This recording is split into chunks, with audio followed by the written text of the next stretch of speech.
Smith & Wesson introduced the Model 19 back in 1957. What they called their K frame, a little larger than their 5-shot J frame, certainly smaller than the N frame, which was the Highway Patrolman 357 and so forth. Started out in 357 caliber. They eventually made 38s also.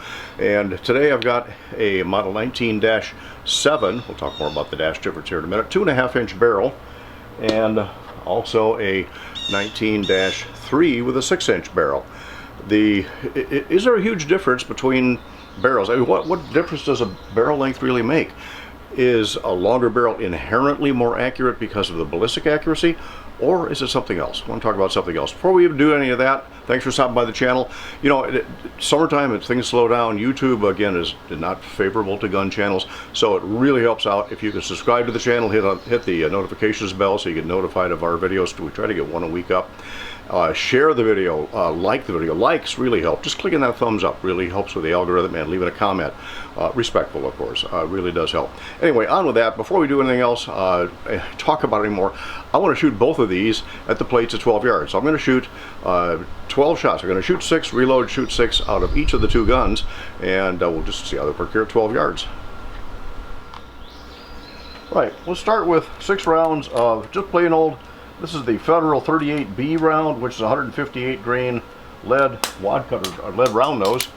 And let's just start here at 12. Because I've only got 6 shots before I reload, I'm not going to go ask Alice. We're just going to go for the plates.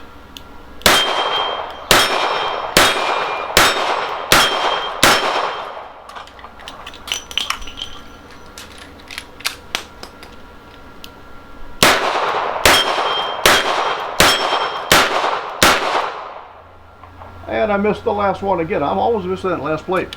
Don't know why. All right, enough of that. Let's do it with the 6-inch.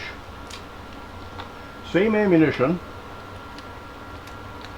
And these old HKS don't always work. The new ones work better. All right, same thing. Same 6 plates.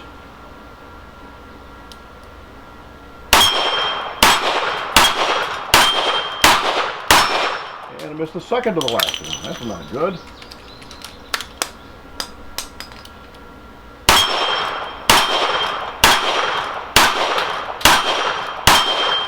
Alright, just got to slow it down a little bit. So, let me get the headgear off here. Alright, so we'll start with the 6-inch. This is a -3. And again, the 6-inch didn't come out until it was 1963. It started out originally with a 4-inch. The -3 had very little in the way of changes. It does have an adjustable rear sight, adjustable for elevation and windage. This particular model has a Patridge style front sight, which is really good for target shooting. Getting that black post lined up inside that black notch. I don't know why black on black. Well, in competition, I actually have a little smoker. I soot black both the front and the back to make those just as black as I can, because the targets we're shooting at have, although they're black center, depending on the distance I'm shooting, I may be doing a head hold where I've got the sights adjusted where the round goes actually down into the center, in which case the width of the front sight is the width of the head at 50 yards, and therefore I've got white on each side of the front sight. It really gives me a good contrast on that Patridge type style front sight. 2.5, same rear sight, adjustable for elevation and windage, and yeah, I'm not pointing it at me, and it is unloaded. Just a ramp front sight. Later models had a red ramp front sight. There was a red insert in that ramp. Just plain black on this one. You can see this also has a bob hammer. Picked this one up used, really cheap. It does have Hogue wood grips on it. These are cut for speed loaders, and you can see that it still works fairly good with speed loaders. Also has a polished trigger, and again, that was aftermarket. Now, this was the -7. They had several changes over the course of 4 years in the, I want to say it was the late 70s, and among those was, unfortunately, going to the metal injection molded cylinder release, a couple others. Also, you notice this has, I don't know if the camera will show it there or not, but it has a flush cylinder. They're not recessed. The -3, and again, we'll see if it'll show up in the camera here. The -3 does have recessed chambers. That means the cartridge case head fits flush with the edge of the cylinder because it's recessed down in there just a little bit. So it does make a difference. So what about accuracy? The 2-inch barrel versus the 6-inch barrel. Does it again, is that something that's ballistically relevant or not?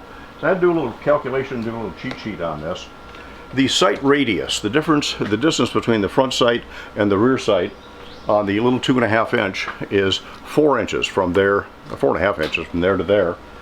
On the 6 inch, it's actually 7.5 inches from the edge of the Patridge front sight to the rear end, to the rear sight. So the biggest difference is not the ballistic accuracy. The biggest difference is the ability to sight. Now again, if you're running a dot, barrel length is almost irrelevant. If you're running iron sights, it is relevant.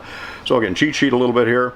At 25 yards, again, I'm going to reduce this to inches. 25 yards is 900 inches. So if you take that 4.5 inch sight radius of the 2.5 inch barrel gun, divide that into the 900 inches at 25 yards, if your sight alignment is 1/100th of an inch off, your center or windage or elevation, either one, 1/100th of an inch, you're 2 inches off. Now 2 inches, yeah, not a big deal at 25 yards, right? But that's 1/100th of an inch. Misalign your sights by 1/10 of 1 inch, which is roughly the width of the front sight blade or the rear notch, and you are now 20 inches off. So again, it's just math. So if it's there's 200 times whatever your sight radius is, whatever your sights are off on that 4.5 inch sight radius. Now, if you go to a 6.5 inch or 6 inch barrel, 7.5 inch sight radius, then your sight error goes from 200 down to 120. So whatever your sight error is multiplied 120 times. So that means that if you're 1/10 of an inch off, you're 12 inches off. If you're 100th of an inch off, 1/100th of an inch off of your sight alignment, you're still 1.2 inches off at 25 yards. Take that up to 50, which we will shortly, and now your 2.5 inch barrel gun, you're 400 times whatever your sight misalignment is down to the target. That means 1/100th of an inch sight misalignment when the bullet leaves the barrel is 4 inches. 1/10 of an inch, you're now at 40 inches off. If I did my math right. If I didn't do my math right, please correct me down there in the comments. 6 inch barrel, 7.5 inch sight radius. So you're at 240 times your sight misalignment when the bullet reaches the target. Or 1/100th of an inch, 1/100th of an inch, you're 2.4 inches off your aim point. 24 inches at 1/10 of an inch. Huge difference there. So again, your sight radius has a whole lot more, your barrel length has a whole lot more to do with sight radius than it does with actual ballistic performance. So you put these in a ransom rest, you'll find there's not going to be a whole lot of difference between the two. All right, so much for that. Let's reset the cameras, and I'm going to do a few at, actually I'm probably going to skip 25. I'm just going to take it straight out to 50 and just see what the difference is. All right, normally, I would do these standing unsupported.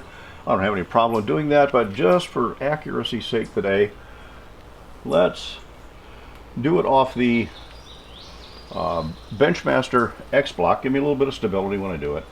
And just to eliminate or to reduce some of the differences. Again, 50 yards, if my sights are misaligned, we're going to start with a 2.5 inch. If my sights are misaligned by 1/100th of an inch, I'm still 4 inches off, and considering my 8 inch plate means if I aim for the center, I'm 4 inches off. If I'm lucky, I'm going to hit the edge. So let's start with a 2.5, and let's go for the silver gong. We're not going to do it this one. I got to do double action. Can't shoot single action. Did I even hit the gong? I'm talking while I'm shooting. Let me try it again here. There we go. All right, 16 inch high right. 12 inch below it. 10 inch to the left of the 16. All right, should be 6, and oh no, I got one left. Miscounted. All right, 8 inch. Now remember, if I'm misaligned by 1/100th of an inch, then I'm not going to be able to hit that plate. 8 inch plate, 50 yards.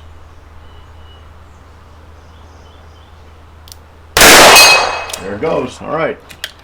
All right, hidden off on the left is a 6. I don't know if I can do a 6 with this or not with a 2.5 inch barrel. Let's give it a try. 6 inch to the left of the gong.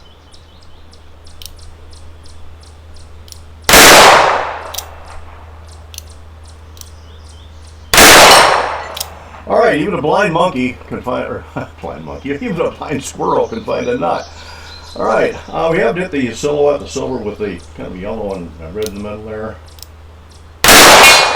Got it. I like the sound of the gong. Can I do a 6-inch again? All right, I might hit the shepherd's hook that time. Now let's go back to the 16. There it is. Now, did I count right? That time, I did count right. All right, let's do the same thing now with the 6-inch. And remember, 1/100th of an inch sight misalignment with the 6 is still going to put me 2.4 inches off. Little better, theoretically. Love the Patridge front sight. All right, go for the gong. I'm just going to do this double action, none of this single action stuff. 16-inch high, right? 12-inch below it. 10-inch to the left of the 16. 8-inch to the left of that. And that one I missed. Oh, still got one left. All right. 8 inches again. 8-inch plate.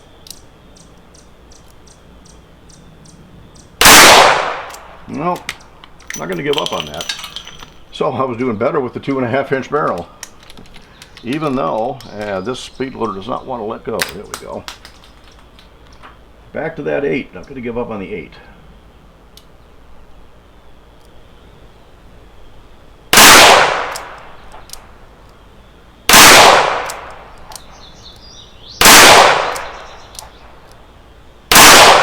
I did better with the 2.5-inch.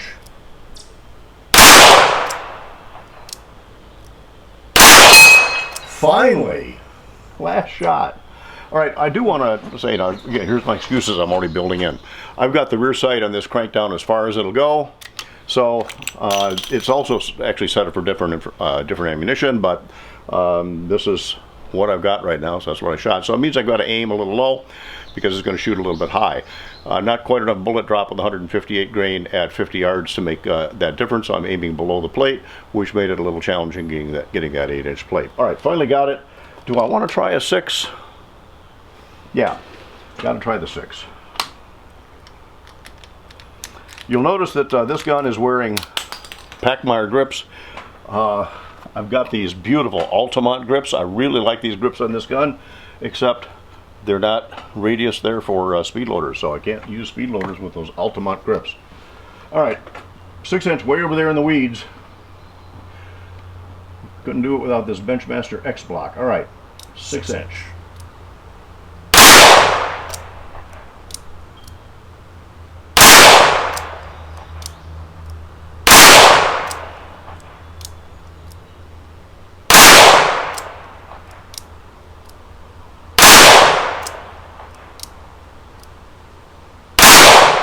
Not going to happen. All right, so did better with the 2.5 than I did with the 6. But again, the advantage generally in that longer barrel is going to be that longer sight radius. For some reason, it just wasn't working out for me today. Again, these are old guns. They're well shot. I really should get a ransom rest and see how they're actually inherently accurate or lack of same. Give it a try. All right, one other thing I want to do with both of these guns real quick. Let me reset everything, and we'll actually put some 357 through it since they're chambered in 357 Magnum. 145 grain Winchester silver tip 357. We're going to start with the 2-inch, and we're just going to run the plates with 357 and see what we get out of this. Hold that one. Definitely some oomph. All right, let's try the same thing, same ammunition out of the 6-inch. And see what we get.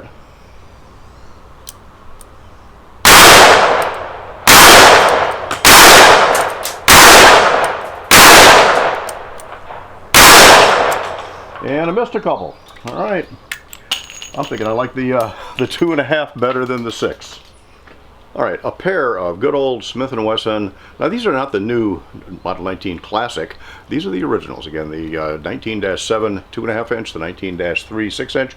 You'll notice that neither one of them has the lock on it. I'm not going to call it what they often call it, but they don't have that lock because, again, these are the originals. Now, there was a hiatus, I think, between 1999 and 2018 or something, where they didn't make the Model 19 at all. They finally came back with the 19, then the 19 Classic, and again, these are better than the Classic.